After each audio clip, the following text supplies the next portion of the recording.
Hello, everyone.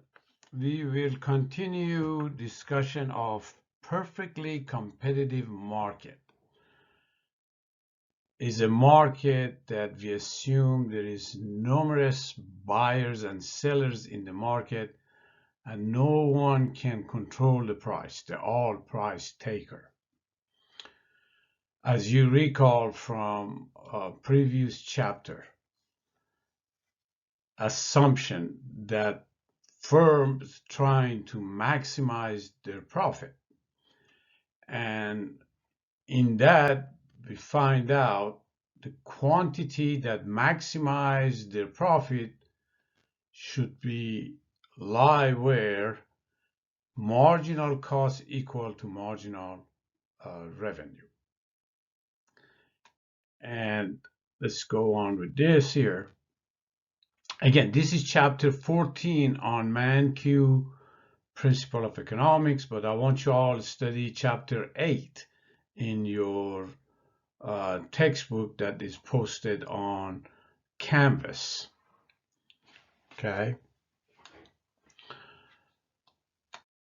Again, competitive market, we mean by market with many buyers and sellers interacting in one particular market, selling particular goods, and assuming that goods is identical. Okay. It's not like selling cars, which is different, Chevy, Ford, Toyota, and so on, so many different cars. But we're assuming all these products are similar, just like agricultural products, gallon of the milk, head of lettuce, and so on. These are the assumptions we're going to make in our model. And another one that we just discussed, and we learned it from previous chapter, there are price takers. Nobody can influence the market. Later on, we're going to talk about monopoly market, which is one seller in the market that make the price, okay, because he's the only one. He can make the price. But here, there is so many farmers then growing corn and lettuce, and none of them can say, well, my lettuce is better than the other lettuce, I want to charge twice more. But they can't do that. They're all price taker. And the last assumption is they can freely exit or enter the market. Okay, these are the assumptions for competitive market, perfectly competitive market.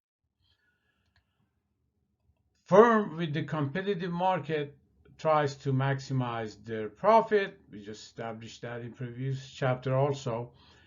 And we know the profit is calculated by subtracting the total cost from total revenue. Total revenue, let's say we made 1,000 lettuce, sold $1 each. Then we made $1,000. That's TR equal to price multiplied by quantity. Okay. Then the average revenue, which is total revenue divided by quantity that we sold, we call it average revenue, which become to be the price that we get for each unit of product. Okay. And what is the marginal revenue? Marginal revenue, MR, is changes in total revenue from additional units sold. Okay. And this is a simple math, okay, that get us into average revenue equal to price. So does the marginal revenue equal to the price. Okay. Let's say we make 100 pizza and we sold them $55 each. Then, okay, 100 pizza times $5 each, our total revenue should be $500. Okay. try to get it as simple as we can, you know, not too much mathematic maneuvering here, but just simple multiplication, addition, subtraction you need. But I want you all to learn the concept here. That's going to be the total revenue of making 100 pizza and sell it for $5 each. Okay. Marginal revenue means our total revenue, changes in our total revenue from additional units of sale of pizza. Okay, if we sell one more unit, which is we're selling 101 unit, let's assume the price didn't change. Okay, it's still the same. Okay, and we made $500.05. Okay, then what does that mean by definition? Changes in total revenue, which is 500 to 505, $5, that's just marginal revenue, become how much? $5, okay, which is the price of the product. How about average revenue? Average revenue also is 5. If you divide $500 to 100 unit, it become 5. Okay, that's your average revenue. Okay, marginal revenue, you increase 1 unit, how much you gain? Again, $5. Then with that scenario, we end up having average revenue equal to price. So does the marginal revenue. All right.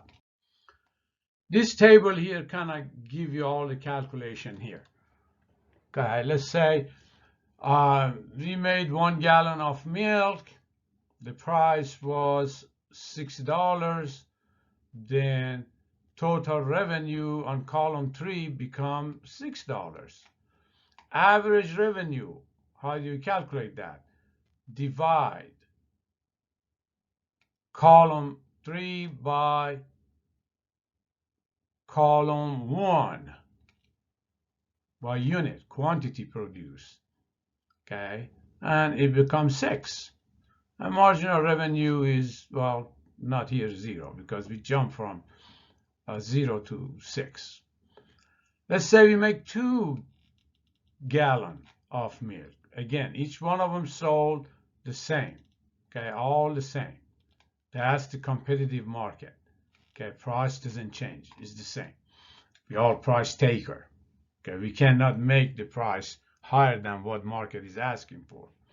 Then total revenue, column 1 multiplied by column 2, which come up with 12. Average revenue, well, what we made in average, column 3 divided by column 1, it becomes 6. And how much we did extra? Marginal revenue. Okay, changes in total revenue divided by changes in quantity. Okay, total revenue jump up 6, quantity jump up 1, 6 divided by 1, it becomes 6. Okay, you can continue all the way here. Then you get the question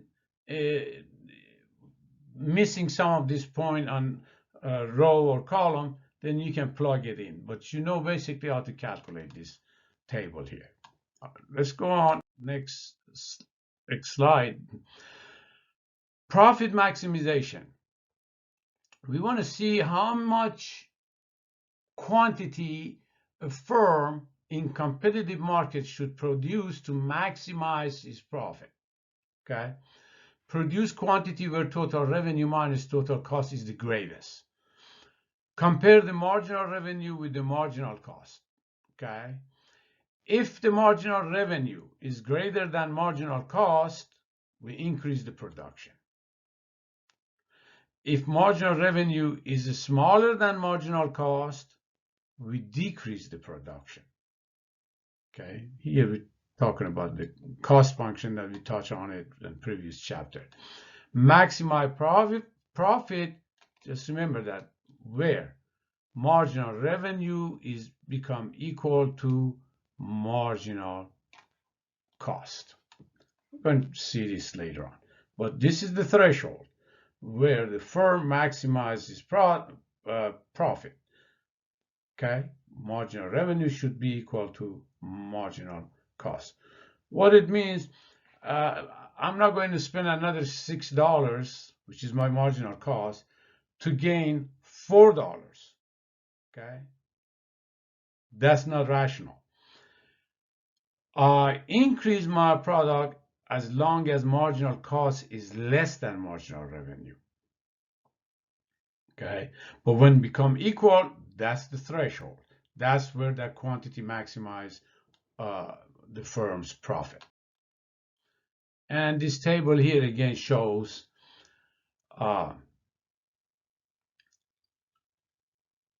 where the quantity maximize the profit.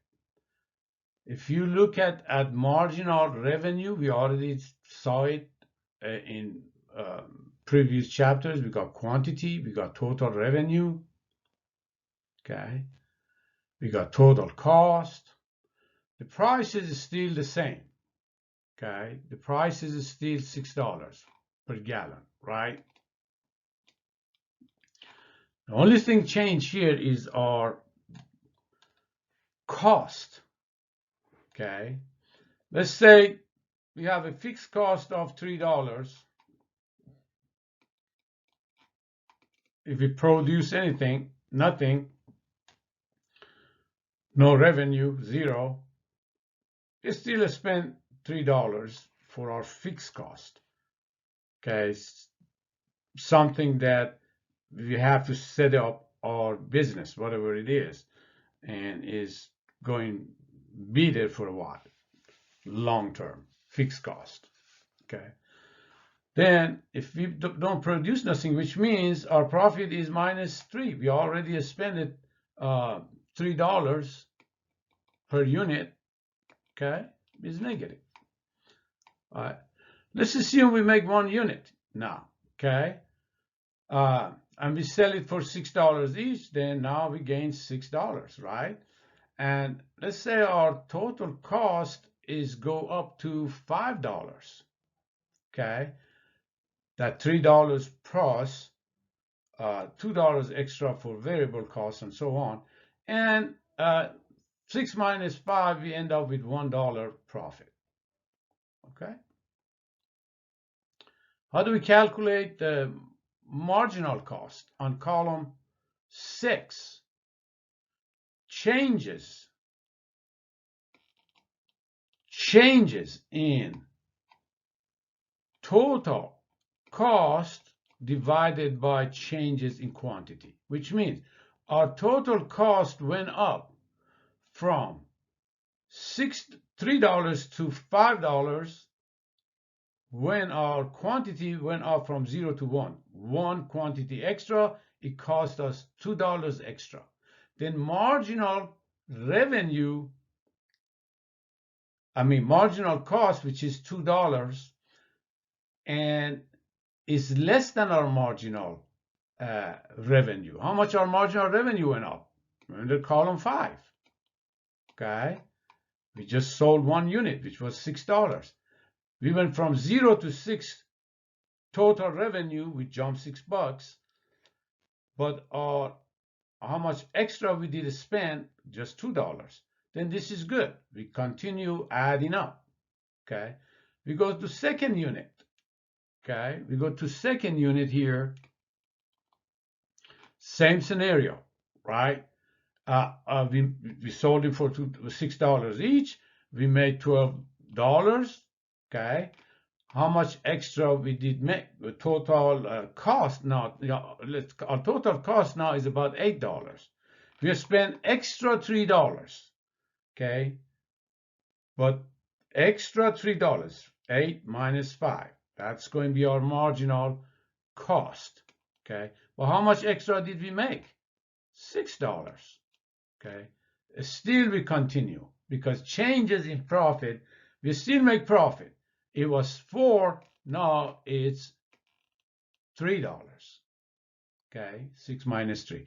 Now, if we continue that, we get to the point of here 0. With this quantity 5, okay, we make $30 total profit and $30 total cost, which is actually here, okay. We sold $6 for each unit, okay. Then we come up with this 0 that makes marginal revenue is equal to marginal cost. This is marginal revenue, this is marginal cost. When that becomes equal, then profit becomes 0. Okay, and from then on, if we add more production to our process, then guess what? If you follow the same procedure, we end up with negative changes in profit. Okay, yeah, remember this. Now we're going to convert all these to the graph. Okay, we can show it like this. Okay, then we learn, if assuming this is marginal cost for our firm and this is their marginal revenue, which is the price of the product, okay, this is cost, whatever it is, dollar amount, this is quantity, then this amount of quantity maximize our profit. That's going to be this amount here. Okay, that's what we're going to transfer this into a graph. Okay, then profit maximization, the marginal cost curve, and firm supply decision. Okay, then marginal cost curve is upward sloping. We already established that in previous chapter. Average total cost curve become U-shaped. Marginal cost crosses the average total cost curve at its minimum. Okay, that's where the price line is horizontal. We know that. And let's just see in a graph. And this is the marginal cost. Okay, this one is average total cost. Okay, and profit would be maximized at the quantity max right here, because that is where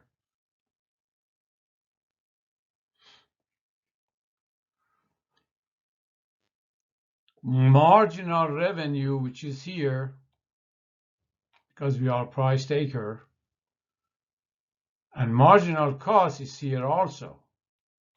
They become equal.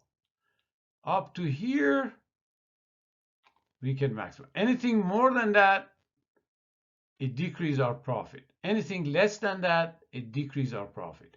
That's the point here that firms are looking after, to get to the quantity produced that maximize their profit.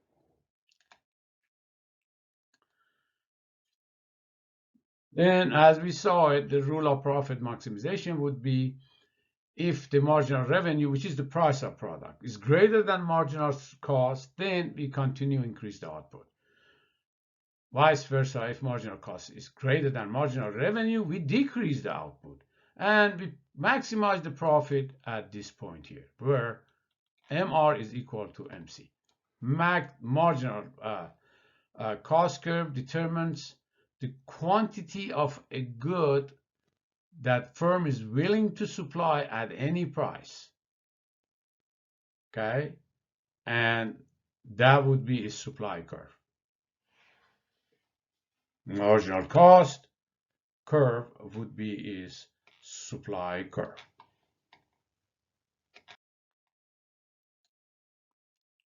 That's what the graph shows. That's a supply curve. Okay.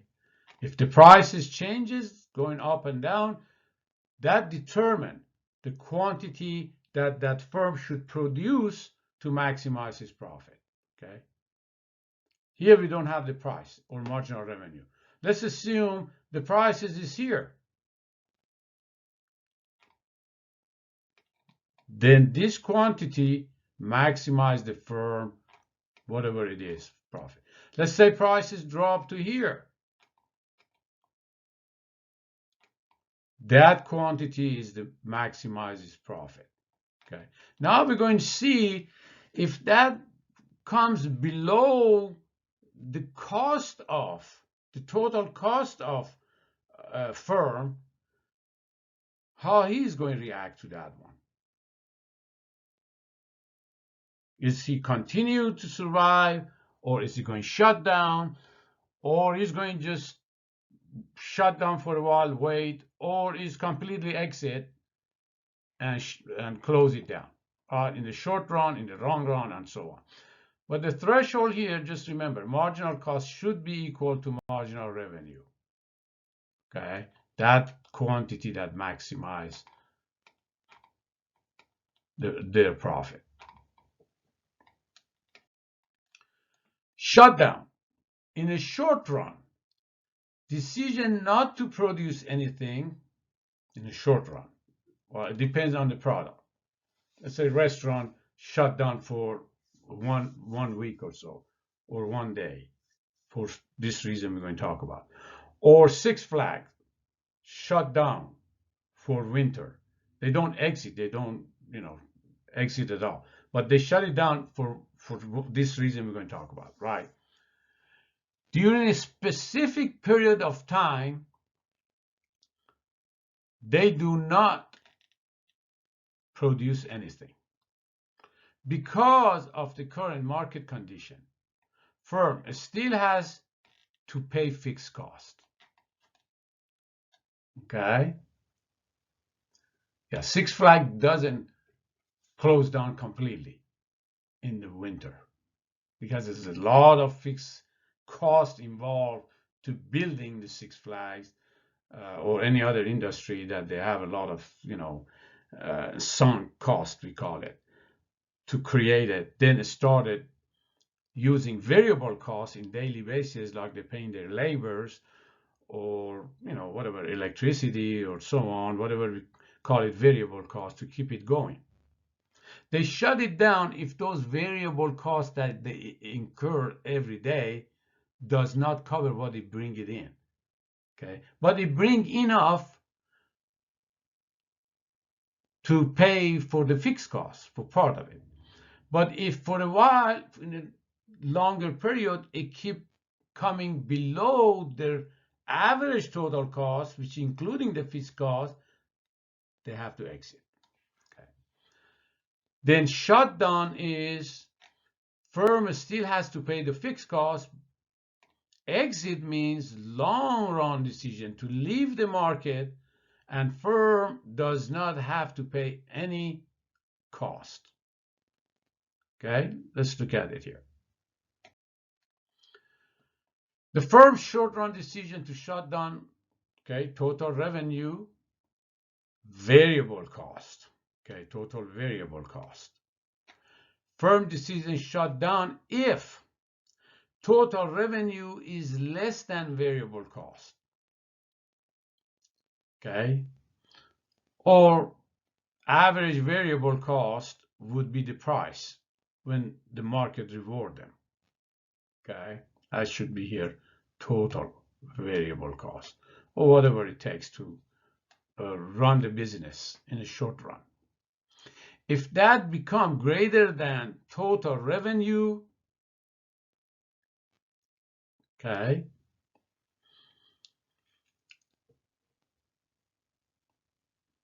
that doesn't make sense to stay open, okay, like Six Flags in the winter. Or if you divide that by quantity, whatever people attend, selling the, tickets and so on, which is the price, become less than what they spending on variable costs. Let's just assume just the labor. Hire those people just running the show in the Six Flags. If they pay more than what is bringing in, no sense to stay open. We shut it down. Okay.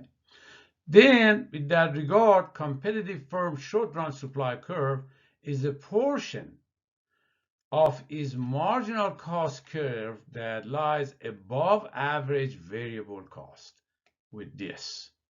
Okay. If we draw it, okay, and this is his average variable cost, and this one is marginal cost. It's shut down if price goes any lower than this.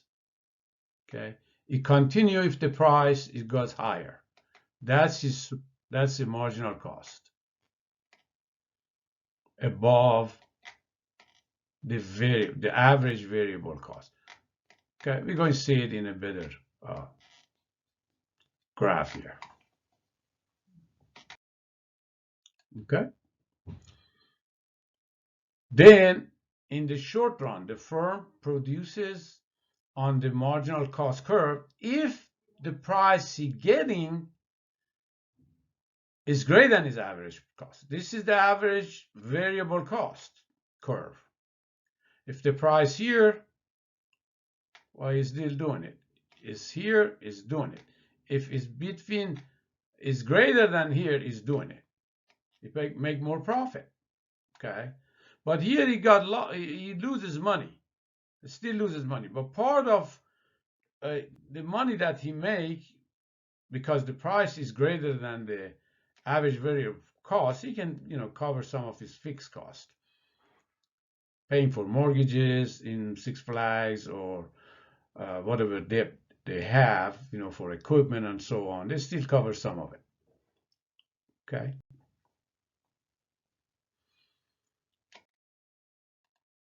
What do we mean by sunk cost? Is a cost that has already been committed and cannot be recovered, or fixed cost. Should be ignored when making decision.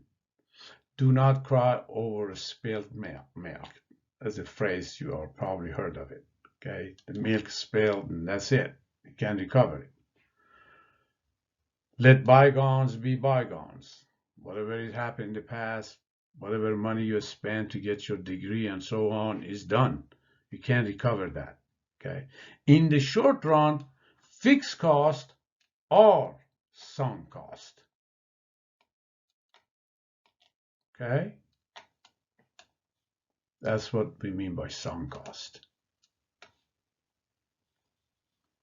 Let's go here. Let's example here the restaurant.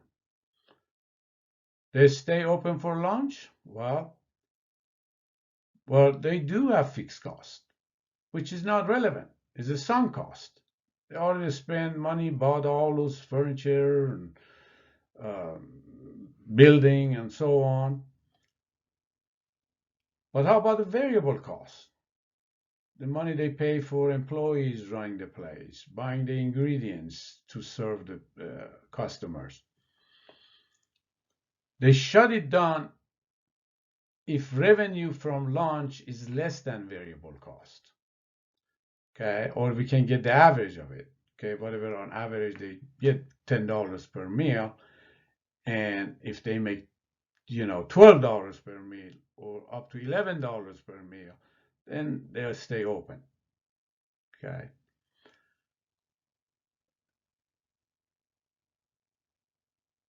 But they shut down if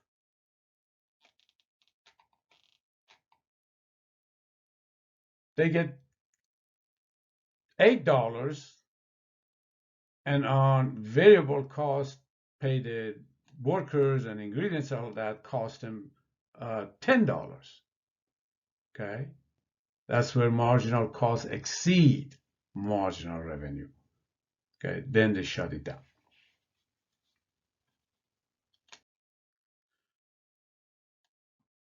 How about the operator of a miniature golf course? Okay, again, they spend a lot of money, sunk cost, right? for the building, for the material, I mean, for the equipment and so on. They shut down if revenue is less than variable cost.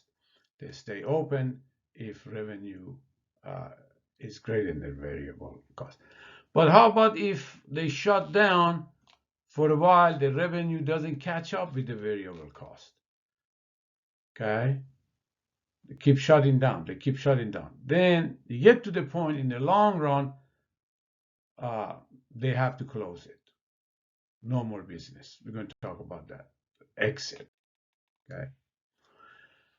Firm's long run decision: exit the market if total revenue is less than total cost. Now here we consider that sunk cost. Okay, the total cost, not the variable cost. Okay. Total revenue is less than total cost, same as the price is less than average total cost, not average variable cost. Okay, that's when the scenario change, when we exit the industry. You enter the market if total revenue is greater than total cost. Okay, same as saying price is greater than the average total cost. Okay, some newcomers come in. Remember, this is perfectly competitive market, which is price is there. There are price, takers. They cannot make the price. And let's say the price of product is $10. Everybody's selling it for $10 per pound or whatever it is, right? Milk or corn and so on. Okay. If your average total cost, whatever you're spending, you figure it out, is going to cost you $9 per pound of producing milk, then market reward you $10, then you come in. Okay. You go establish your business, you come in. Let's say you've been there for a long time. Those old factories, those businesses that been there for a long time, their average total cost is keep growing up. Okay, after they spending all that fixed out, they got a repair to do, they got a replacement to do.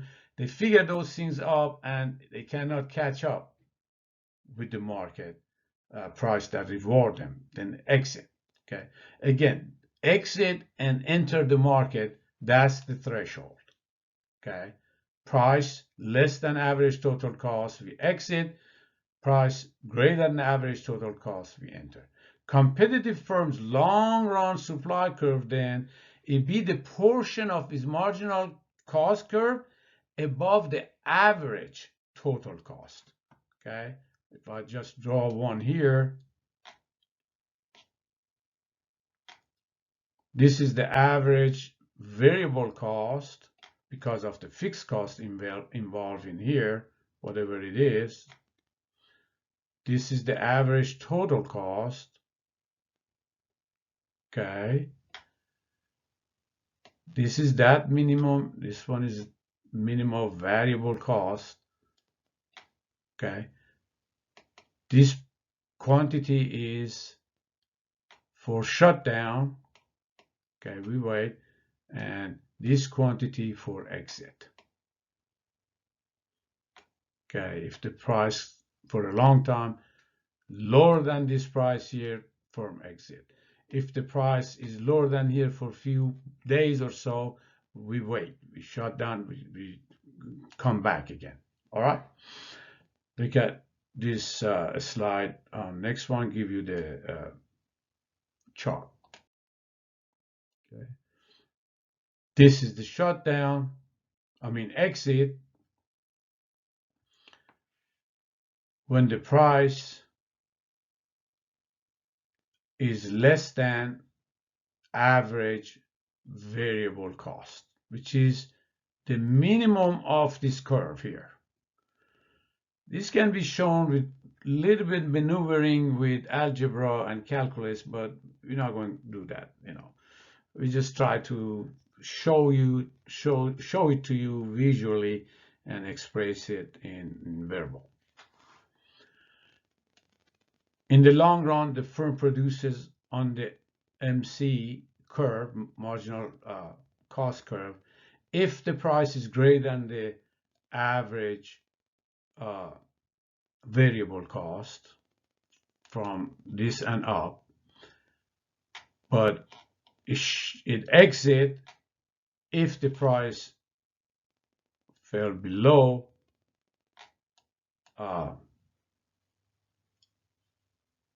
the average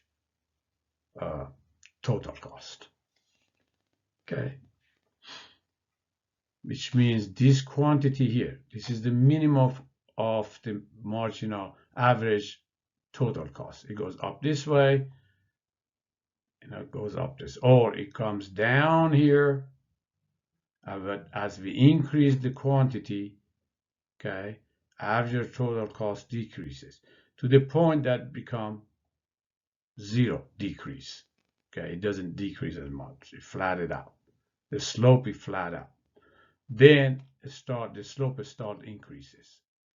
Okay, then we exit here. Again, mathematically, it just visually show you that.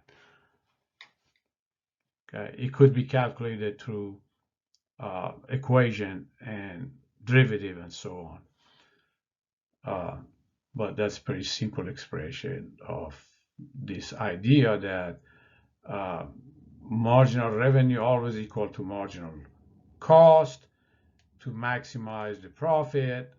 Okay, and if we keep losing money because our marginal cost is greater than marginal whatever market reward us, marginal revenue, then no sense to stay in the market. Okay, these are the loss. Okay, here we're decreasing that differences.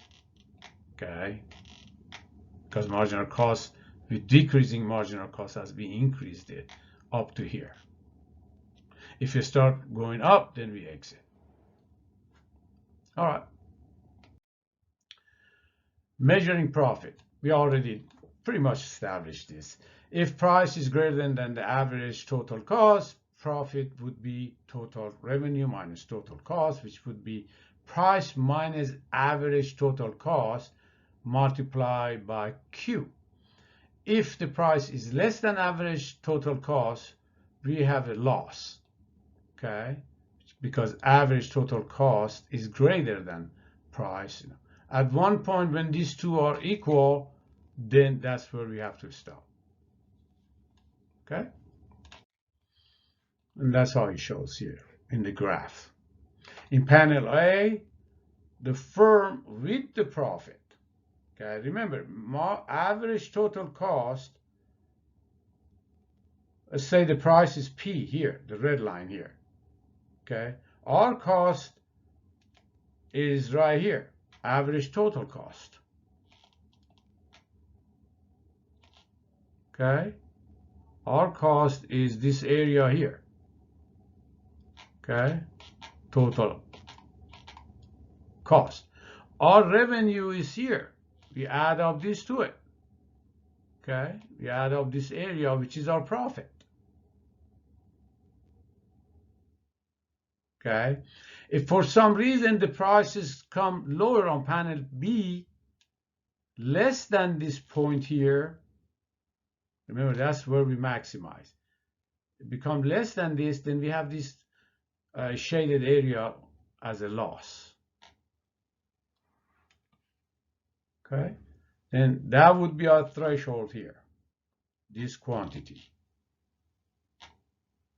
All right, that's our threshold to enter or exit.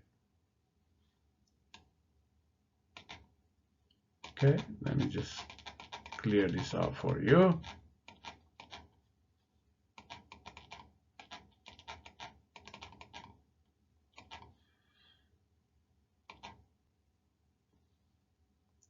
Next slide.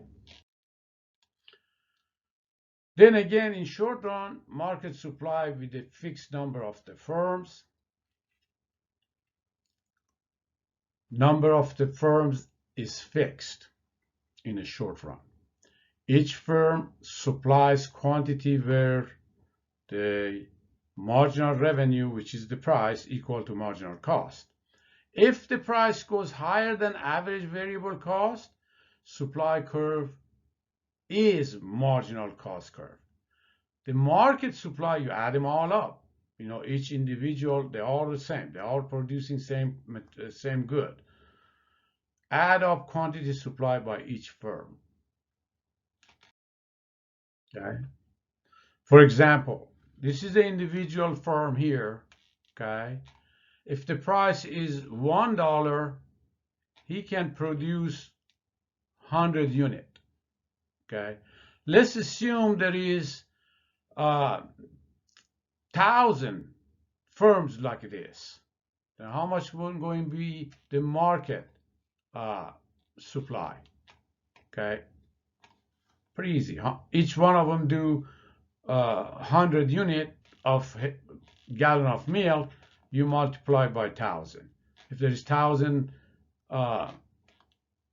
firms in that doing the same thing, same price they charge, then we end up with 100,000 gallon of milk for the market. Okay, pretty simple to calculate that. That's the short run. Okay, in the short run, number of the firms in the market is fixed. As a result, the market supply curve shown in panel B reflects the sum of the individual firms. Marginal cost curve shown in panel A. Here, the market of 1,000 identical quantity of output supply to the market is 1,000 times the quantity supply for each one of them. Okay.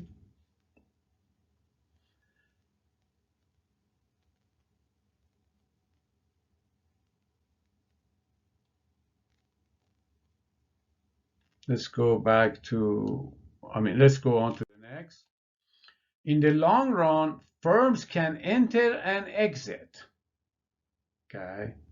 Remember, for that reason, if the price it become higher than ATC, average total cost, now the firm making positive profit. New firms enter the market. Okay, and vice versa. If price came less than average total cost, the firms make negative profit. Firm exit the market. Let's show it here.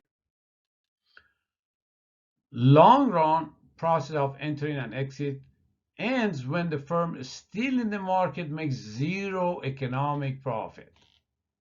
Okay, because marginal cost equal to average total cost, that's the efficient scale. Right? We already established that too. The efficiency point, when the price become equal to, or marginal revenue become equal to marginal revenue, marginal cost become to marginal revenue, and zero profit. Long run supply curve is perfectly elastic, and it become horizontal. It become like this. Okay, that's the long run. Okay, or well, I should put it like this. Then in the short run is like this. It become flat for the long time, and it goes up at the long term, at the end of it. Economy of a scale, we talk about it, remember? This economy of a scale is here, constant return to scale, and this economy to scale. Okay, we are concerned with here, right?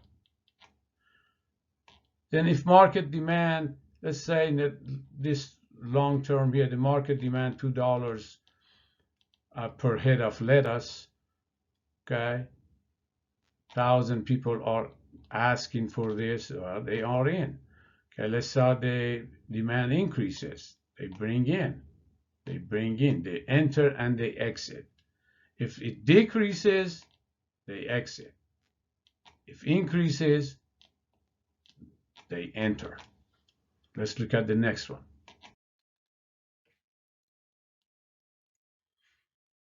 That's firm zero profit here, okay, with this quantity. See, one firm does that. He made Q1, selling it at this price, okay, which is his minimum average total cost, okay. All of them do the same thing. And you add them all up, it becomes just like that.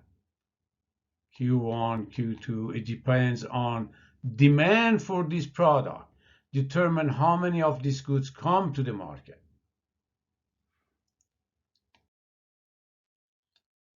Why do competitive firms stay in business if they make zero profit? Think about it. Okay. Here it says we are a non-profit organization. We don't intend to be, but we are. It's kind of supposed to be funny, right? It doesn't mean they don't make no living. Okay. Remember, that's the opportunity cost. We included the implicit cost into it. Okay. Accountant profit shows higher, but economic profit shows lower, because part of those profit is already calculated in opportunity cost. The owner or whoever has worked there, they put their opportunity cost of time, capital they put in that business already in there. Okay. Then take that away, then they become with zero profit, nothing after that left for them. Remember, profit, total revenue, total cost minus total cost. Total cost includes all the cost. Okay. Zero profit equilibrium. Economic profit is zero. Accounting profit is positive. Okay. The difference is opportunity cost of the owner. Whatever expenses he has, put it on his business. Then he can live with the zero profit. He survives with zero profit.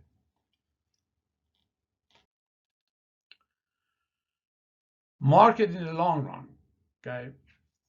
The price become the minimum of the average total cost and zero economic profit.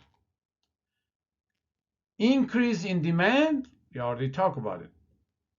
Shift outward the short run. Supply curve, higher quantity, higher prices, then positive economic profit. Okay, let's look at it here. Then when there is a positive economic profit in the short run, what happened? The firms start coming in. Okay, short run supply shift to the right. We already talked about the shift a long time ago. The price is going to decrease back to where we were. Minimum of ATC. The quantity increases because there are more firms in the market. Then we call that efficient scale. Okay. Here on panel A, a market begins in the long run equilibrium. Okay, that much quantity is produced, bought and sold. Okay, for this firm right here, with the firm earning zero profit. Okay, let's say the demand goes up. People want more of this good. Shift the demand curve to the right. The new equilibrium is going to be here. Okay, let's look at it in this graph here. It's probably showing better. Okay, it shows up. Then we increase from A to B, and quantity increase from Q1 to Q2 because more people want it. Okay, now here the price went up. Okay, when this makes profit for the firms that they are in. Okay, the one that they're making, the profit goes up right here with that shaded area. And we already established that, right? Then when the profit is like that, it makes more producers, more firms enter the market.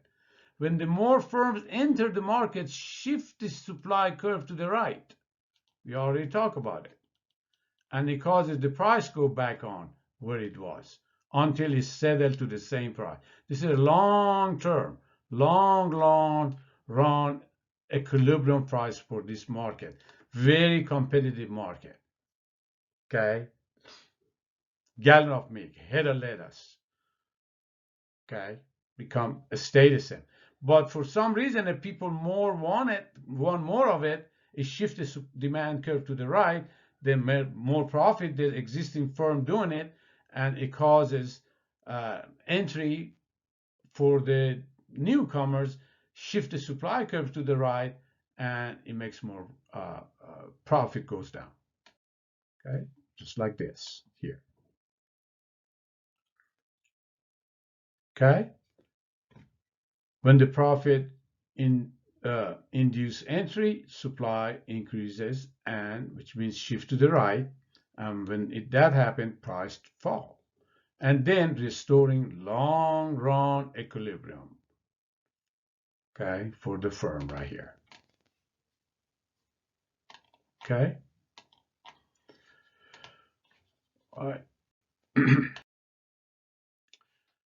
The long run supply curve might slope upward. Why can it be? Okay, that's another reason for it. Some resources that use in producing land for agriculture, for example, may be available only in a limited quantity. Okay, fertilizers, maybe. Increase in quantity supply increase the cost of those things. And remember, when the cost of production goes up, the supply curve shifts to the left. Okay, it be, a slightly slope upward. You get a little bit of step.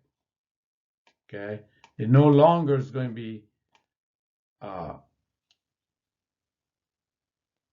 flat. Okay, it's gonna be sloping upward. All right.